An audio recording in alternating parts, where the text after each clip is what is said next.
নমস্কাৰ যিসকল কেণ্ডিডেটে gate 4 apply কৰিছিল এডিআৰি 2.0 গতিকে তেওঁলোকৰ ৰিটাৰ্ণটো অলৰেডি হৈ গ'ল এতিয়া ভাইভাৰ কাৰণে আপোনালোকৰ এডমিট কাৰ্ডসমূহ আহি গৈছে বহুতে মোক ৰিকুৱেষ্ট কৰিছিল স্যাৰ এডমিট কাৰ্ডসমূহ আমি ডাউনলোড কৰিব পৰা নাই কিছুমান আৰু যেহেতু এডমিট কাৰ্ড বহুতে ডাউনলোড কৰিছে কিছুমানৰ প্ৰবলেম হৈছে ডাউনলোড কৰাত ইয়াৰ আৰত কি আছে সবিশেষ আপোনালোকে এই ভিডিঅ'টোত পাব আৰু তাৰ লগতে আপোনালোকৰ যিসকল স্কিল টেষ্ট আৰু ভাইভা আছে আপোনালোকৰ গেট 4 যিসকল কেণ্ডিডেট আছে ইয়াতে দুটা কণ্ডিশ্যন আছে হা আপোনালোকে বহুতে সুধিছে দুখন এডমিট কাৰ্ড আমাৰ ডাউনলোড হৈছে এতিয়া আমি দুটা ভাইভা দিব লাগিব নেকি তাৰ ওপৰতে মই কৈ আছোঁ তাৰ আগতে আপোনালোকে যদি আমাৰ বিশ্বাসীমূৰ্তি চেনেলত আজি প্ৰথম বা নতুন আহিছে চেনেলটো এতিয়ালৈকে ছাবস্ক্ৰাইব কৰি নিজৰ কৰি লোৱা নাই চেনেলটো ছাবস্ক্ৰাইব কৰি ল'ব আৰু তাৰ আগতে মই কওঁ আমি গেট 4 কাৰণে ভাইভাৰ কাৰণে আমি বহুতো PDF দি আছোঁ মাত্ৰ 149 रुपीस আপোনালোকে যদি 149 रुपीस হাতত আছে আমাৰ PDF কিটা এতিয়ালৈকে লোৱা নাই মাত্ৰ 149 रुपीस আপোনালোকে এটা নাম্বাৰ দিম গুগল পে ফোন পে সেই নাম্বাৰটোত আপোনালোকে পেমেন্ট কৰি হোৱাটছআপত স্ক্ৰিনশ্বট দি দিব PDF পাই যাব নাম্বাৰটো হৈছে মন দিব 8638686390 মই নাম্বাৰটো লিখি দিছোঁ বাৰু যদি আপোনালোকক গেট 4 কাৰণে PDF লাগে বা IT ইলেক্ট্ৰিচিয়ান ওয়াৰমেনৰ কাৰণে PDF লাগে এই নাম্বাৰটোত আপোনালোকে 149 रुपीस পেমেন্ট কৰি এইটো নাম্বাৰটা স্ক্ৰিনশ্বট দিব আপোনালোকে PDF পাই যাব সময় বহুত কম আছে যদি PDF কিটা লোৱা নাই লৈ ল'ব ঠিক আছে আমাৰ নাম্বাৰটো হৈছে 8638686390 নাম্বাৰটো ভুল নকৰিব এইটো নাম্বাৰটা আপোনালোকে পেমেন্ট কৰিলে এইটো নাম্বাৰত আপোনালোকে PDF লাভ কৰিব গতিকে মই লিখাত হয়তো অকণ প্ৰবলেম হৈছে লাষ্টত 390 আছে হা এই নাম্বাৰটো আপোনালোকে চাই লওক 8638686390 এই নাম্বাৰটোত আপোনালোকে 149 বেছি নহয় 149 আপোনালোকে পেমেন্ট কৰিলে এইটো নাম্বাৰত আপোনালোকে স্ক্ৰিনশ্বট দি দিব হোৱাটছআপত আপোনালোকে গেট 4 ভাইভাৰ কি কোৱেশ্চন খুদিব কেনেকুৱা ধৰণৰ কি খুদিব পাৰে আপোনালোকৰ ড্ৰেছ কি পিন্ধি যাব লাগিব ইন্টাৰভিউ আপোনালোকে যিসকলে প্ৰথমবাৰ দিব তেওঁলোকে কেনেকৈ ধৰণে কি কৰিব লাগিব সবিশেষ আপোনালোকে PDF পাই যাব ঠিক আছে সো আশা কৰোঁ আপোনালোকে সকলোৱে ভালকৈ ইন্টাৰভিউ দিব মোৰ ফালৰ পৰা শুভেচ্ছা থাকিল আৰু নাম্বাৰটো অলৰেডি স্ক্ৰিনশ্বট মাৰি লৈছোঁ মই এতিয়া মেইন কথাটোলৈ আহিছোঁ এটা গেট 4 আপোনালোকৰ এডমিট কাৰ্ডসমূহ মুকলি কৰি দিছে এটা এডমিট কাৰ্ডসমূহ আপোনালোকে কেনেকৈ ডাউনলোড কৰিব পাৰিব আপোনালোকৰ ইয়াতে চাওক সেবা যেটো মেইন ওয়েবসাইট তালৈকে আহিব দুটা আপোনালোকৰ গেট 3 কাৰণে আছে গেট 4 কাৰণে আছে গেট 3 কাৰণে কিবা আপোনাৰ এডমিট কাৰ্ড দিছে নেকি আপোনালোকে চাই ল'ব গেট 3 কাৰণে এতিয়ালৈকে এডমিট কাৰ্ড আহিছে link for admit card downloading of stenographer skill test যিসকল ষ্টেনোগ্ৰাফাৰ আছে তেওঁলোকৰ স্কিল টেষ্টৰ এডমিট কাৰ্ডসমূহ আপোনালোকৰ আহি গৈছে link of admit card download of driving skill test আপোনালোকৰ ড্ৰাইভাৰসকলৰ কাৰণে স্কিল টেষ্ট হ'ব আপোনালোকৰো এডমিট কাৰ্ড আহি গৈছে ঠিক আছে এয়া গেট 3 পোষ্টৰ কাৰণে এটা গেট 4 পোষ্টৰ কোন কাৰ আহিছে এডমিট কাৰ্ড মই কৈ দিছোঁ গেট 4 পোষ্টৰ কাৰ আহিছে আপোনালোকে চাই লওক গেট 4 পোষ্টৰ এডমিট কাৰ্ড আহিছে link for admit card download for interview of SSLC class 10 or equivalent examination pass level post যিসকল কেণ্ডিডেটে ক্লাছ 10 লৈকে তেওঁলোকৰ পোষ্টবিলাকত এপ্লাই কৰিছিল তেওঁলোকৰ এডমিট কাৰ্ডসমূহ আহি গৈছে আৰু যদি আপোনালোকৰ ক্লাছ 10 বা হায়াৰ সেকেন্ডাৰী আছে আৰু লগত ITI আছে আপোনালোকৰ এডমিট কাৰ্ড আহি গৈছে ITI সকলৰ আপোনালোকৰ ভাইভা হ'ব সো ইয়াতে আহিছে link for admit card downloading for interview of read up to class 8 level যিসকলৰ গেট 4 ক্লাছ 8ৰ সাৰ্টিফিকেট আছে বা ক্লাছ 8 বুলি তেওঁলোকে এপ্লাই কৰিছিল গতিকে ক্লাছ 8ৰ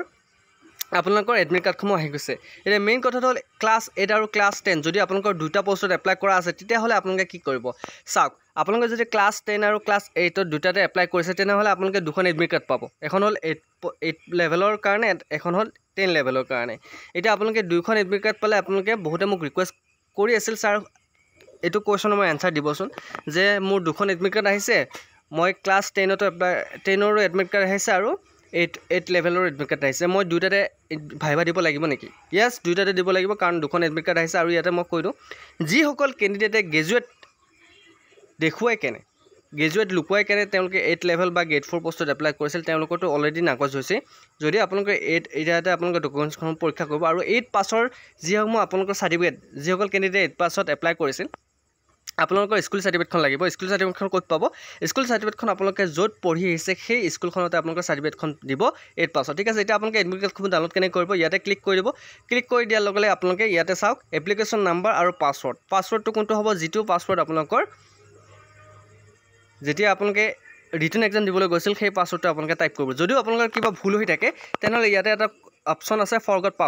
পাছৱৰ্ডত আপোনালোকে ক্লিক কৰিব যদি ফৰগট পাছৱৰ্ডত ক্লিক কৰে ইয়াতে এপ্লিকেশ্যন নাম্বাৰ আপোনাৰ মোবাইল নাম্বাৰটো ইয়াতে টাইপ কৰিব এপ্লিকেশ্যন নাম্বাৰটো ক'ত পাব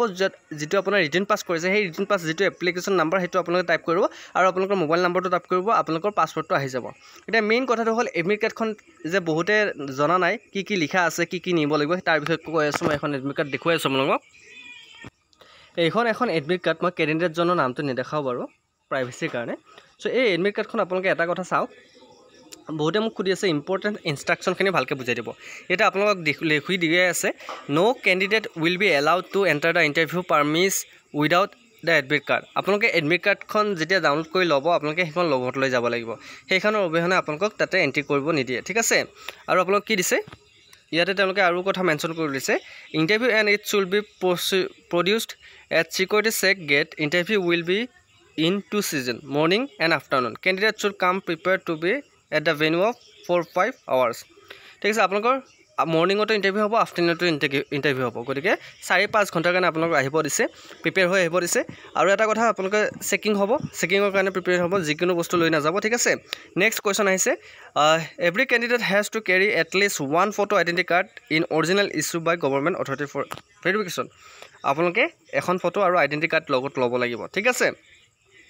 No candidate will be allowed to enter or leave the interview venue during the examination or unless directed to do so. আপোনালোকে যেতিয়া ইণ্টাৰভিউ চলি থাকিব আপোনালোকে সোমাব নোৱাৰে যেতিয়া তেওঁলোকে এলাউ নকৰে সোমোৱাৰ পিছত আপোনালোকক বাহিৰ ওলাব নিদিয়ে ঠিক আছে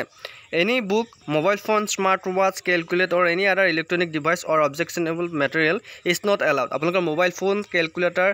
কিতাপ আপোনালোকৰ ইণ্টাৰভিউত এলাউ নাই ঠিক আছে within the premise of the interview venue candidate are allowed to bring only admit card আপোনালোকৰ অনলি এডমিট কাৰ্ড এলাউ কৰিছে পেন এলাউ কৰিছে চাবি এলাউ কৰিছে ফৰ বাইক কাৰ বহুতে কেতিয়াবা কৈ থাকে যে ছাৰ আমি ইণ্টাৰভিউ দিব গ'লে বাইকখন ক'ত থৈ যাম দোকানত বাইকৰ চাবিপাতটো আমি থৈ যাব নোৱাৰোঁ বাইকখন থ'লেও চাবিপাত আমাক লগত লৈ যাব নিদিয়ে এইবাৰ আপোনালোকক ইয়াতে মেনশ্যন কৰি দিছে আপোনালোকৰ বাইকৰ চাবিপাত বা গাড়ীৰ চাবি আপোনালোকে লগত লৈ যাব পাৰিব ফটো আইডেণ্টি কাৰ্ডখন নিব পাৰিব ক্ৰেডিট ডেবিট কাৰ্ড যদি আছে নিব পাৰিব minimum cash and document mention in the commission's notice আপোনালোকে কেছ আছে যদি ল'ব লাগিব ঠিক আছে There will be not be any provision for deposit of or mobile phone, electronic item, etc. At the venue, candidates are directed not to bring any provided item with him, her. But tate apnaloke mobile phone aru hei thobo nware thik ase candidate will have to keep all their belonging materials outside the interview premise their own risks. Apnaloke jodi kiba bostu loi jay tenuka apnaloke nijor risk mote belegot thoi hobo lagibo thik ase if any case imprisonment the notice detected then fire jodi enuka kiba ghotona dekha pai aponar upor FIR বা cash হ'ব পাৰে এইখন আছিল admit কাৰ্ডখনৰ কিছুমান instruction এতিয়া main কথাটো লৈ আহিছোঁ যিহেতু গেট 4 কেণ্ডিডেটসকলে আইটিআই ইলেক্ট্ৰিচিয়ান ৱায়াৰমেনসকলে বহুত চিন্তা হৈছে আপোনালোকৰ ভাইবা হ'ব না স্কিল টেষ্ট হ'ব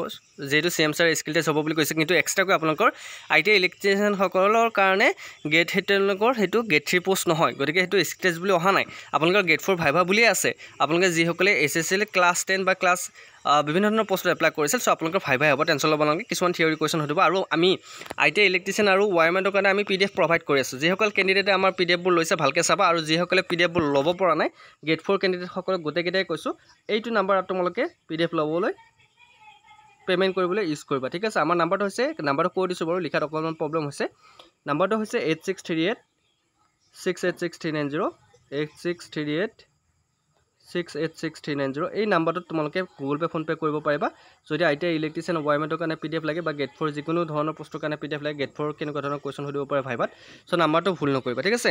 8638 কিমান পেমেণ্ট কৰিব লাগিব 149 ৰুপিছতে তোমালোকে বহুকেইটা PDF পাই আছা সময় খুব কম আছে 7 দিন আছে মাত্ৰ যদি ল'ব বিচাৰে ল'ব পাৰা ঠিক আছে সো আজিলৈ মানে অন্যটো ভিডিঅ'ত আকৌ লগ পোৱাৰ প্ৰতিশ্ৰুতি জয় হিন্দ জয় অসম কিবা যদি ডাউট থাকে সুধিব লগা থাকে কমেণ্টত সুধিবা